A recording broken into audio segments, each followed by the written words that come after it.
Hello my dear friends, and welcome back. It's a delight to have you here in our quiet corner. Before we begin tonight, go ahead and let yourself settle down into the deep security of your bed. Pull the blankets up so they rest comfortably against your chest. Let your breathing find a slow, natural cadence, and let the outside world gently dissolve into the background. I wanted to share a little thought with you about why I chose to write this story for us tonight. Sometimes when we're trying to learn something new, or when we are simply trying to navigate the challenges of our daily lives, we look for a magical shortcut. We wish for an easy path or a secret formula that will instantly make everything fall into place. But tonight, I wanted to explore the quiet beauty of the trying itself, the patient, repeated movements of our hands, and the comforting truth that our mistakes are not failures at all. They are simply the silent ways our bodies learn to find their balance. I wanted to give you a space tonight where you can appreciate the slow growth that happens when we simply stay with a task, resting in the knowledge that persistence is its own kind of magic. Before we take our first steps down the lane, let us share a long, peaceful breath together, drawing in the cool, lavender-scented evening air, holding it for just a brief, still moment,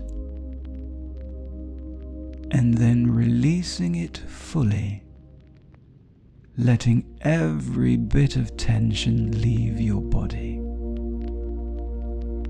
Feel your eyelids growing a little heavier now as we wend our way into the story.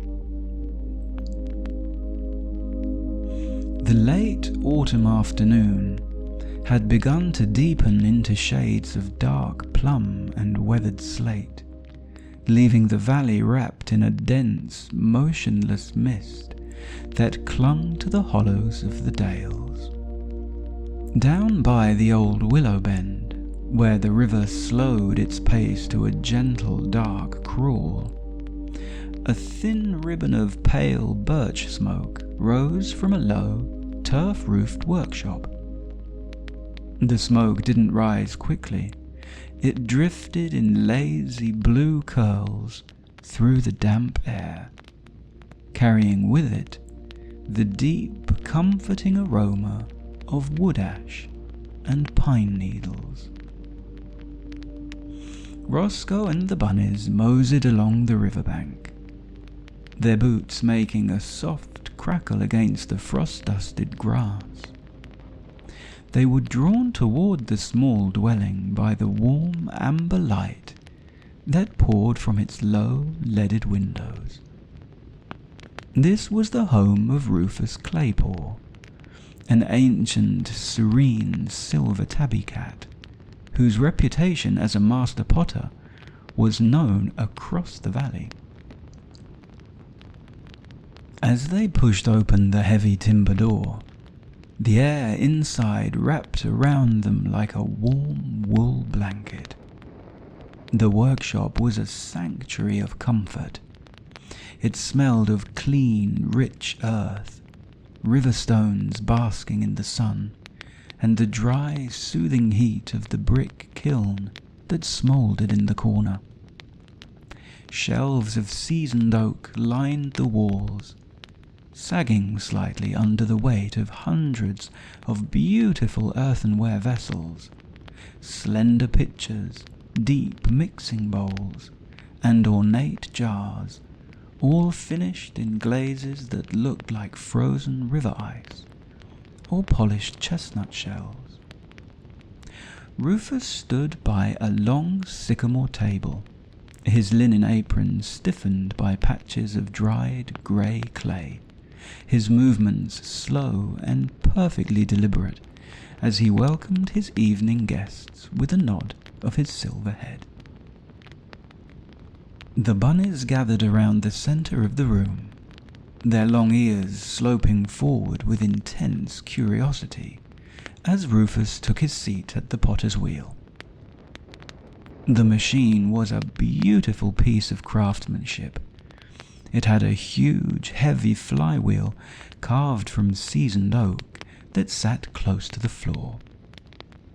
With a slow, rhythmic motion of his foot, Rufus began to kick the flywheel, setting the stone wheelhead into a smooth, silent, hypnotic spin. He placed a dull lump of grey river clay directly onto the centre of the spinning stone. He dipped his paws into a wooden bowl of water, and then with an effortless, fluid grace, he closed his palms around the clay. To the bunnies it looked like a miracle. Under the gentle persuasion of the old cat's paws, the shapeless clay instantly lost its resistance. It rose up into a slender, elegant pillar, then blossomed outward into a flawless, wide-rimmed pitcher with a symmetry that seemed entirely perfect.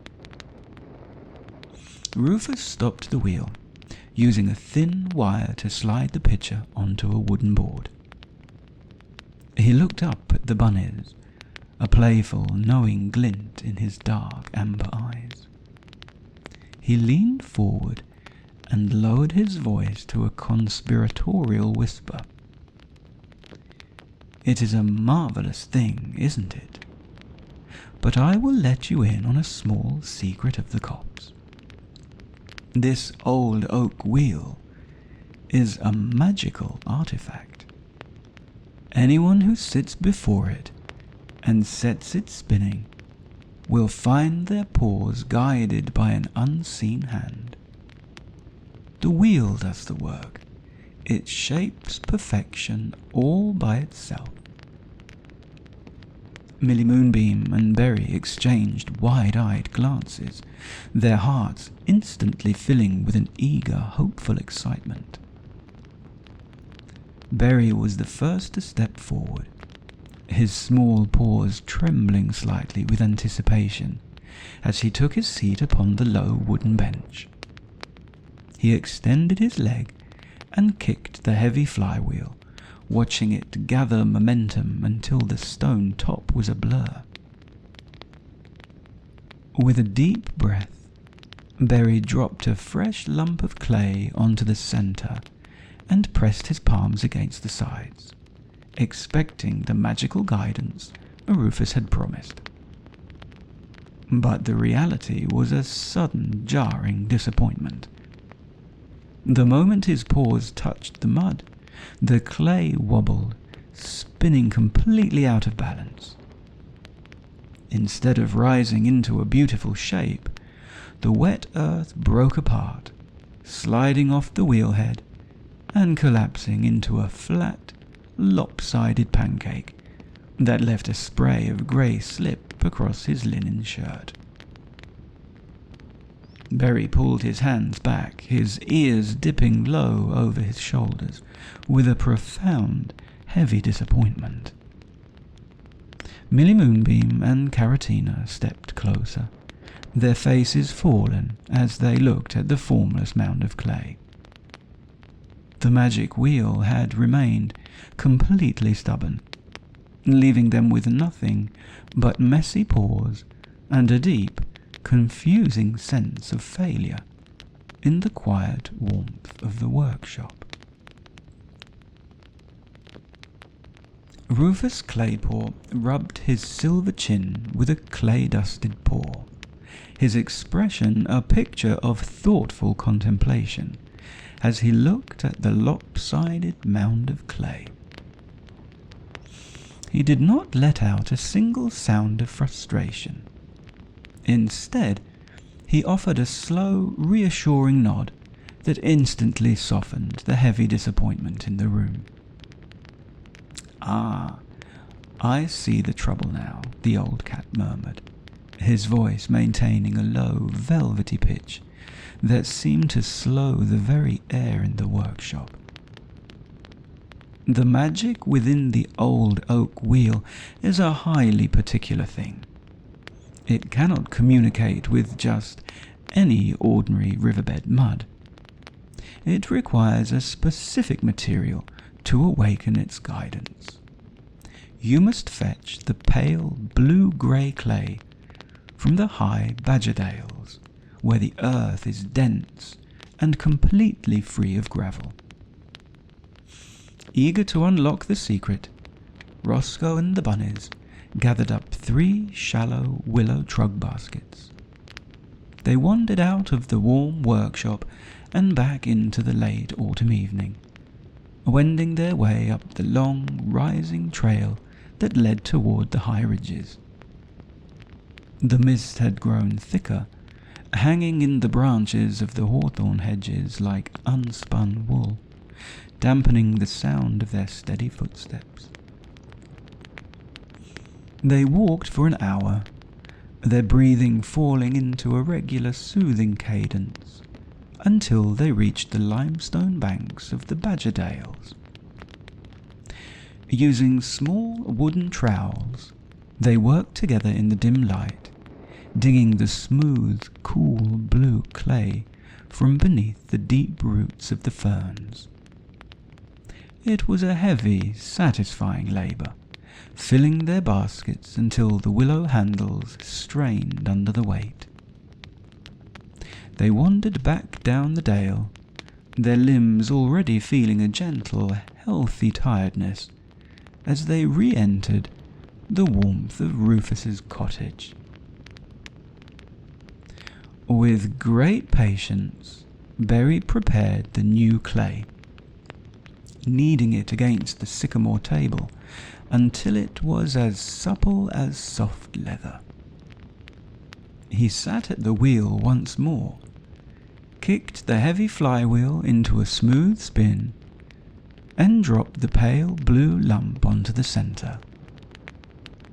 He closed his palms around it, waiting for the magical hand to guide him. But once again, the clay resisted. It shuddered between his fingers, sloped heavily to one side, and flopped into a ragged, hollow ring that collapsed into a messy heap against the spinning stone. The bunnies let out a long collective sigh, their long ears hanging limp. Rufus, however, merely frowned with an air of professional wisdom. "Oh, no, my mistake. The clay is perfect, but the water you used to wet your paws came from the slow river bend. The wheel requires absolute purity to activate its spell. You must fetch the ice-cold water from the secret limestone spring where the otters swim, high up past the old mill race." Without a word of complaint, the company set off into the deepening indigo night. They carried a heavy copper kettle, their path illuminated by the soft amber glow of Rosco's lantern. The air was crisp, turning their breath into faint white plumes that vanished into the darkness. They wended their way through the tangled hazel copses until they found the hidden spring, where the water bubbled up from the deep stone, completely clear and silent. They filled the kettle, its cold metal handle chilling their paws, and carried the heavy vessel back to the workshop. For the third time, Berry braced his feet and set the wheel into motion. He used the ice-cold spring water to slick the blue Badgerdale clay, his heart pounding with renewed hope. Yet the result was no better. The moment he attempted to pull the walls upward, the top edge became uneven, waving like a ribbon in the wind before folding over on itself with a heavy, wet finality. The magic wheel seemed entirely stubborn, leaving the bunnies sitting in the quiet room, their hands covered in pale mud, feeling further from their goal than when they had begun. The old cat watched them for a long moment, noting how their shoulders had dropped and how the initial excitement had given way to a quiet, concentrated seriousness. There was no impatience in their faces now, only a deep, stubborn desire to understand the craft. "There is one final element missing," Rufus said softly, reaching toward a shelf to produce a small, uncarved block of seasoned plumwood from the old village orchard. "The magic cannot express itself through your bare palms alone. It requires an instrument of partnership. You must take this wood, and using your pocket knives, you must shape a traditional potter's rib, a smooth, curved tool that matches the natural arc of your hand. Only then will the wheel speak to you."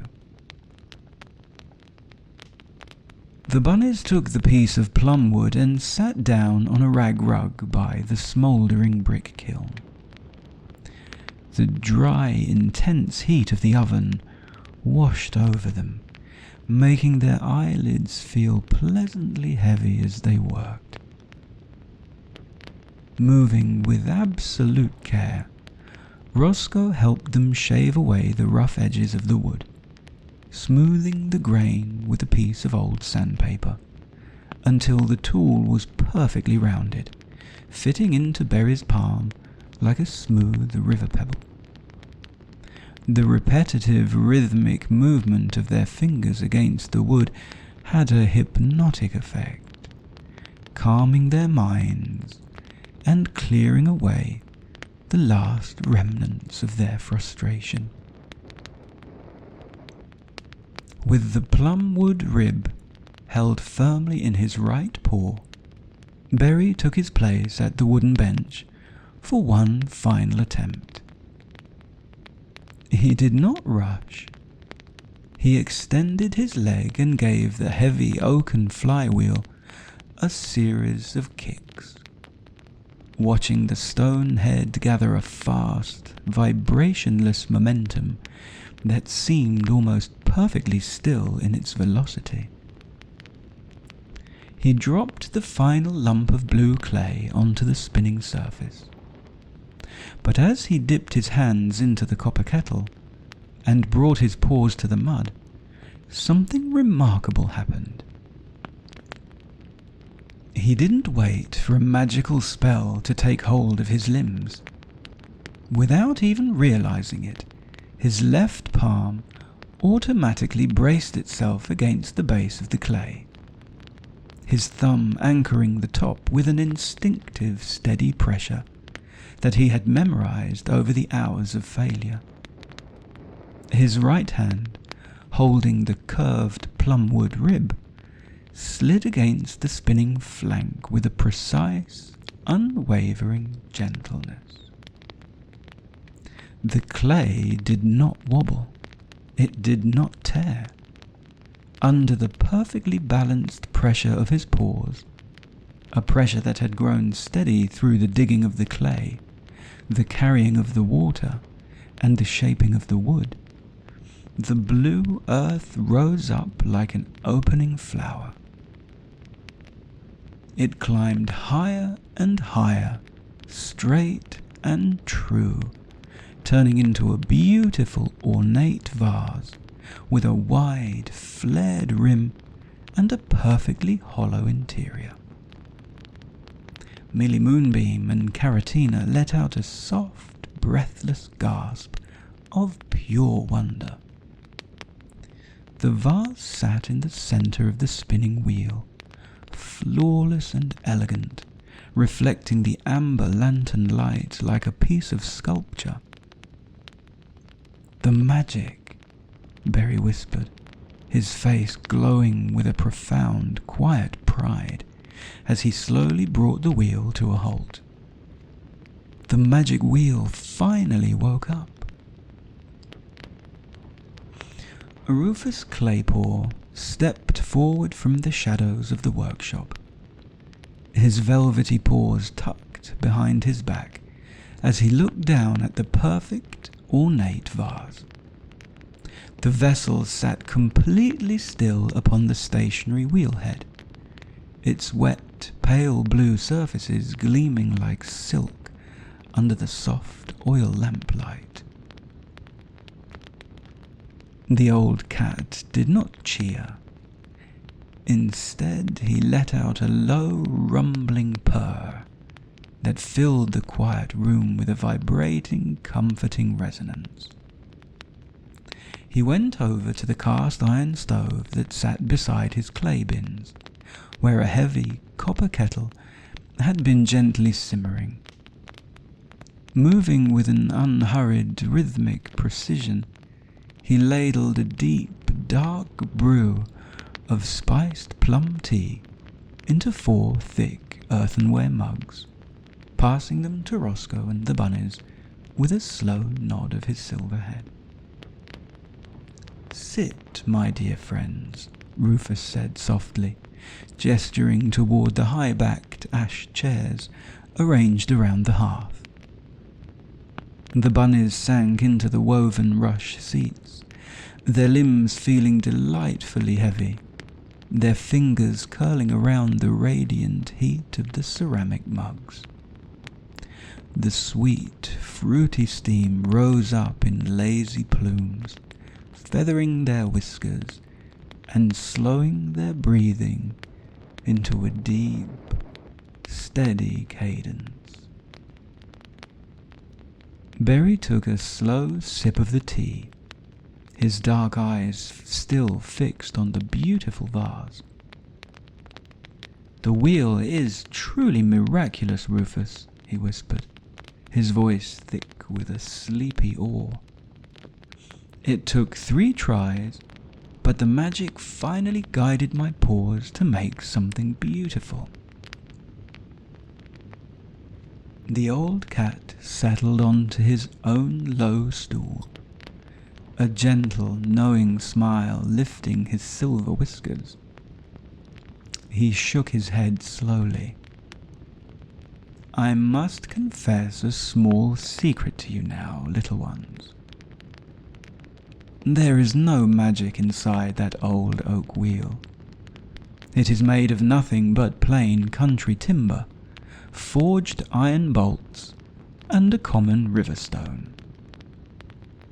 If I gave it to a creature who had never touched the earth, it would produce nothing but the same lopsided mud piles you made on your first attempt." The bunnies blinked, their long ears tilting forward in a collective wave of quiet confusion. Millie Moonbeam looked from the vase to the cat. "But how? We've failed so terribly at first. And then, suddenly the clay rose up perfectly. If it wasn't a spell, what changed?" Rufus leaned forward, the firelight from the kiln casting a warm amber glow across his wise old face. "What changed was your paws," he explained, his voice falling into a low, hypnotic rhythm. "When you went up to the high badgerdales to dig the blue clay, your fingers learned the weight and the density of the deep earth. When you wended your way to the secret limestone spring, your hands memorized the cold, slick fluidity of the water. And when you sat by the fire to shape the plumwood rib, your muscles learned the natural curved boundaries of the form. He pointed a soft paw toward the wheel. The first time you sat down, your body was full of rushing. But with every failure, and with every long journey into the lanes to gather new materials, you were not failing at all. You were listening. Without even knowing it, your palms learned exactly how much pressure to apply to keep the mud from wobbling. Your thumbs memorized the absolute center of the spinning stone. The magic didn't come from the wheelberry. It came from the fact that you tried and failed and mended your path until your body understood the rhythm of the craft. You mastered the clay through pure, patient persistence. A profound, quiet understanding settled over the kitchen. Berry looked down at his own small paws, tracing the fine lines of dry grey slip that detailed his fur. He realized the old cat was right. The beautiful vase hadn't been gifted to him by a spell. It had been earned through the slow, steady accumulation of memory in his muscles. A deep sense of pride, completely free of vanity, filled his chest, making him feel grounded, steady, and incredibly content in the heavy stillness of the night. Rufus stood up with a slow, deliberate movement, taking a thin wire and sliding it beneath the base of the ornate vase. With absolute care, he lifted the wet vessel and carried it over to the massive brick kiln that occupied the corner of the workshop. He opened the heavy iron door, revealing the deep, glowing crimson heart of the furnace, where bundles of birch and ashwood had smouldered down into a bed of permanent, radiant embers. He placed the vase inside, closing the iron latch with a soft, muted click that seemed to seal the day's work into the stone. The dry, intense heat of the kiln expanded outward into the room, washing over the bunnies like a warm wave. It was an enveloping, intoxicating warmth that smelled of parched clay and sweet wood smoke, making everyone's eyelids grow heavier by the second. Rosco rose from his chair and moved with a lazy, sleepy fluidity. He offered a grateful nod to the master potter, and together with the bunnies, they moseyed back out into the cool, damp night. The lavender mist had completely claimed the valley now, softening the world into an absolute, silent dark. There was no wind, no rustle in the hedges, just the slow, rhythmic crunch of their boots on the gravel lane as they wended their way home toward the cottage. When they pushed open their own timber door, the kitchen welcomed them with its own familiar baking warmth. The room was perfectly still. Rosco did not light the lamp, The faint crimson eye of the turf embers in the stove was enough to guide them through the gloom. One by one, the bunnies wended their way upstairs, where their high feather beds stood waiting like white, plump clouds in the darkness. The long walks and the heavy labour of the wheel had done their work, turning their limbs to lead and filling their minds with a beautiful, unhurried drowsiness. Millie Moonbeam slipped beneath the fresh linen sheets, her small frame sinking instantly into the deep down until the mattress rose up to cradle her body. She pulled the heavy patchwork quilt right to her chinnigan, letting out a long, slow sigh that dissolved into the quiet room. Beside her, Berry and Caratina burrowed into their own pillowy beds, shifting only twice before letting go of the day completely. Rosco climbed into his plumptious bed, letting his weight sink into the absolute center of the mattress, his breathing falling into a slow, clock-like cadence that matched the steady heartbeat of the bunnies around him.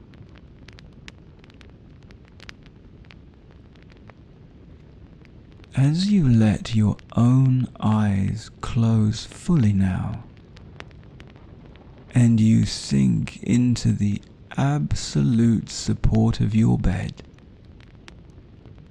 let these gentle thoughts wrap around you like a blanket of soft velvet.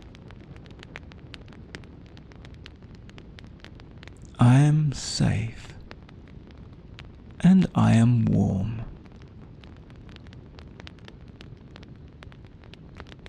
My hands are at rest, and my day is complete. I can let go of the world now. Everything is taken care of.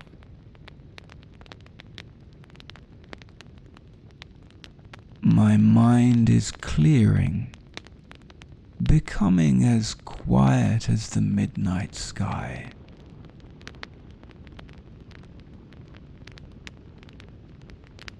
I am surrounded by comfort, inside and out.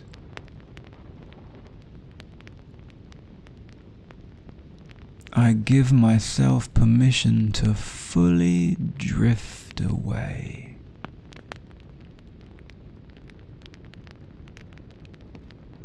I am protected. I am at peace. I am ready for sleep. Let the slow, steady rhythm of your breathing carry you deeper and deeper into the quiet dark. The vase is in the kiln. The master potter is at rest, and you are completely safe.